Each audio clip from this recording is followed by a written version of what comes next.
এখন আমরা আসি যে রেজিস্ট্যান্সের উপর তাপমাত্রার প্রভাব।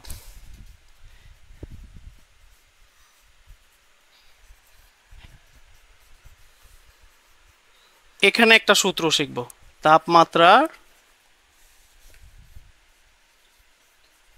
প্রভাব।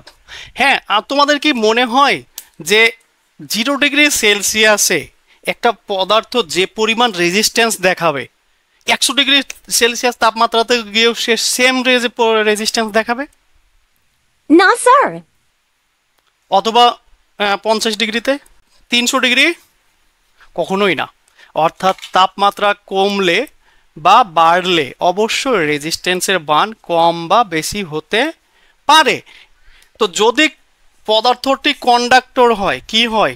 পদার্থটি যদি কন্ডাক্টর হয় তাহলে এর হলো পজিটিভ টেম্পারেচার কোএফিসিয়েন্ট এর বৈশিষ্ট্য হবে কি?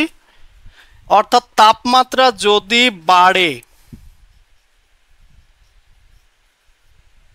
তাহলে রেজিস্ট্যান্স কি হবে বলো? বাড়বে।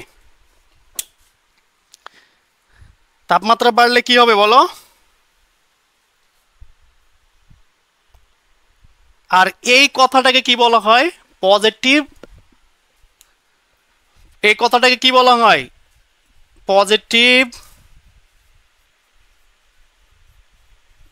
Temperature coefficient. হ্যাঁ, এই টেম্পারেচার কোএফিসিয়েন্টকে কি দ্বারা প্রকাশ করা হয়? আলফা দ্বারা। যারা ফিজিক্স পড়ো তারা দুনিয়ার সব ভালো পারবা। ম্যাথ এবং ফিজিক্স এই দুইটা সাবজেক্ট যে সঠিক পারে সে ইঞ্জিনিয়ারিং সবসময় ভালো পারবে। তাহলে কন্ডাক্টরের বৈশিষ্ট্য কি? Positive temperature coefficient. এটার মানে কি? যে যদি তাপমাত্রা বাড়ে তাহলে তার রেজিস্ট্যান্সও কি হয়ে যায় বলো? তার মানে আমি বলতে পারি কি, যে যে কোনো তাপমাত্রা যদি আমার টি হয়, যে কোনো তাপমাত্রা যদি আমার কি হয়? টি হয়, সেই তাপমাত্রায় আমি যদি রেজিস্ট্যান্স বের করতে চাই তাহলে R0 into 1 plus alpha del টি।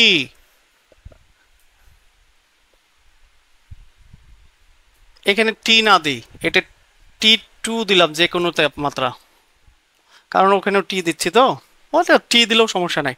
এখন এখান থেকে ইগুলো আসি। R0টা কি? R0টা হলো ওই পদার্থটা যার আমি রেজিস্ট্যান্স বের করতে চাইছি, সেই পদার্থটার 0 ডিগ্রি সেলসিয়াস তাপমাত্রার রেজিস্ট্যান্স। 0 ডিগ্রি সেলসিয়াস তাপমাত্রার রেজিস্ট্যান্স হলো কি বলো? R0। ওকে, এখানে তাহলে আলফাটা কি বললাম? আলফাটা হলো টেম্পারেচার কোএফিসিয়েন্ট।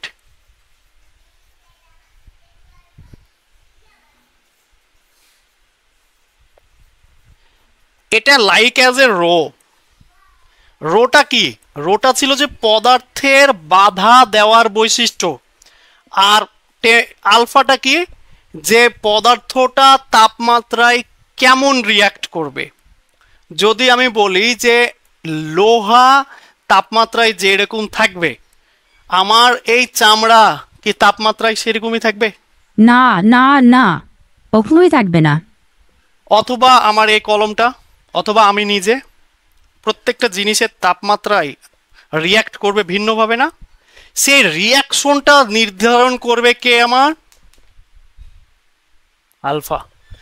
আর আমার মধ্য দিয়ে যদি কারেন্ট প্রবাহিত করতে চাই, অথবা এর মধ্য দিয়ে, তোমার মধ্য দিয়ে, জামা কাপড়ের মধ্য দিয়ে, সেটা কি পরিমাণ কারেন্টকে বাধা দিবে সেটা নির্ধারণ করবে কে? র। এই জিনিসগুলো প্র্যাকটিক্যালি বুঝতে পারছো কি সবাই?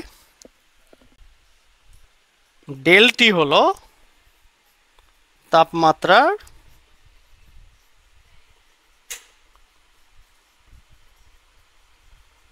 পার্থক্য। বোঝা গেছে? তার মানে কি, আমার যদি যে তাপমাত্রায় বের করতে চাচ্ছি সেটা যদি T2 হয়, আর আদি তাপমাত্রাটা বেসিক তাপমাত্রাটা যদি 0 হয়, তাহলে T2 মাইনাস 0 না, 0 ডিগ্রি সেলসিয়াস। ডেল টি সমান সমান এটা এটা দাঁড়াচ্ছে কি না? আমি কোন তাপমাত্রায় রেজিস্ট্যান্স চাচ্ছি? টি টু তাপমাত্রায়। কিন্তু এই T2 তাপমাত্রাটা আসলো কোথা থেকে? আমার 0 থেকে না? জি জি তাহলে আমার দুইটা তাপমাত্রা পার্থক্য কি? 0 টু T2। অর্থাৎ এই যে পদার্থ, এই যে ধরো এটা আমাদের সবার প্রিয় কন্ডাক্টর, প্রথমে কত ডিগ্রি সেলসিয়াস তাপমাত্রায় আছে? হ্যাঁ, এই মুহূর্তে আর রেজিস্ট্যান্স কত? হ্যাঁ, R0। এখন এই পদার্থটা, এই কন্ডাক্টরটাই এই মুহূর্তে এখন কত ডিগ্রি তাপমাত্রায় আছে? T2। তাহলে এই মুহূর্তে তার রেজিস্ট্যান্স কত হবে? R T2। এখন দেখো যে যে কোনো পদার্থের, এটা বিজ্ঞানীরা সব পরীক্ষা করে করে দেখেছে যে 0 ডিগ্রি সেলসিয়াস তাপমাত্রায় যে কোনো পদার্থের রেজিস্ট্যান্সটা মোটামুটি জানা। অর্থাৎ আমি যদি বলি যে কপারের রেজিস্ট্যান্স 1 মিটার, কপারের রেজিস্ট্যান্স 1 ওহম সাপোজ ধরে নিলাম, তাহলে আমি এটা বুঝে যাব কি যে এই রেজিস্ট্যান্সটা আসলে 0 ডিগ্রি সেলসিয়াসতে কততে কনা করে। অর্থাৎ আমরা যে নর্মাল রেজিস্ট্যান্স বলবো, এটা ওখানে উল্লেখ করার দরকার নাই যে এটা কত তাপমাত্রা, ওটা 0 ডিগ্রি সেলসিয়াস। তাহলে এখন R T2, এই এই রেজিস্ট্যান্সটা কি আমার জানা? হ্যাঁ, তাহলে দেখো এখানে তাপমাত্রা যেহেতু পার্থক্য হচ্ছে, তাহলে তাপমাত্রার সাথে সম্পর্কিত যেহেতু, এই জন্য আমার এই সূত্র দিয়ে R T2 বের করতে হবে। সবাই ক্লিয়ার ধারণাটা? অঙ্ক করলে সব আরো ক্লিয়ার হবে। এ কারো কোনো প্রশ্ন এখন পর্যন্ত?